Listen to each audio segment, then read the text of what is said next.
Next time chapati பண்ணும்போது நான் சொல்கிற இந்த சட்னி ஒரு டைம் ட்ரை பண்ணி பாருங்கள். கண்டிப்பாக அடிக்கடி செய்வீங்க. இன்றைக்கி பீட்ரூட்டை வச்சு தாங்க சட்னி பார்க்க போகிறோம். ஒரு கடாயில் கொஞ்சமாக எண்ணெய் சேர்த்துருக்கேங்க. எண்ணெய் சூடானதுமே 1 ஸ்பூன் அளவுக்கு உளுந்து, 1 ஸ்பூன் கடலைப்பருப்பு, கொஞ்சமாக வேர்க்கடலை சேர்த்துருக்கேங்க. இன்றைக்கி நான் பச்சையான வேர்க்கடலை எடுத்திருக்கேன். நீங்கள் வறுத்த வேர்க்கடலையும் இது கூட ஆட் பண்ணிக்கலாம். இதெல்லாமே நல்லா செவந்து வந்ததுமே ஒரு கைப்பிடி அளவு சின்ன வெங்காயம், 4-5 பல் பூண்டு இதையும் சேர்த்து நல்லா வதக்கிடலாம். இது கூடவே நான் காரத்துக்கு 3 வரமிளகா சேர்த்துருக்கேங்க. உங்களுக்கு காரம் எப்படியோ அந்தளவுக்கு நீங்கள் வரமிளகா சேர்த்துக்கலாம்.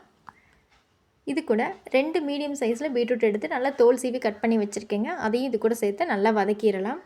பீட்ரூட்டில் இருக்க அந்த பச்சை வாசனை போகணுங்க, அந்தளவுக்கு வதக்கிக்கலாம். கொஞ்சம் உப்பு சேர்த்துருக்கேன். ஒரு கொத்து கருவேப்பிலையும் இது கூடவே சேர்த்துருக்கேங்க. இதையும் இப்போ நல்லாவே வதக்கி விட்டுடலாம். இதில் கொஞ்சமாக புளி சேர்த்துருக்கேன்.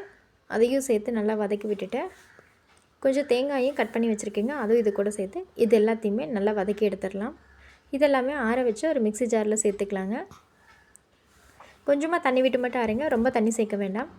அரைக்கும்போது ரொம்ப ஃபைனாக அரைக்க வேண்டாங்க, கொஞ்சம் குறகுறப்பாகவே இருக்கட்டும், அப்போ தான் டேஸ்ட் நல்லாயிருக்கும். இப்போ இதுக்கு ஃபைனலாக ஒரு தாளிப்பு கொடுத்து இறக்கிடலாங்க. அவ்வளோதான், நம்மளோட பீட்ரூட் சட்னி சூப்பராக ரெடி ஆகிடுச்சு.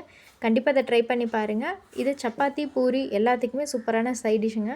இதை ஒரு டைம் செஞ்சிட்டிங்க அப்படின்னா கண்டிப்பாக உங்களோட ஃபேவரட் லிஸ்ட்டில் ஆட் பண்ணிக்குவீங்க.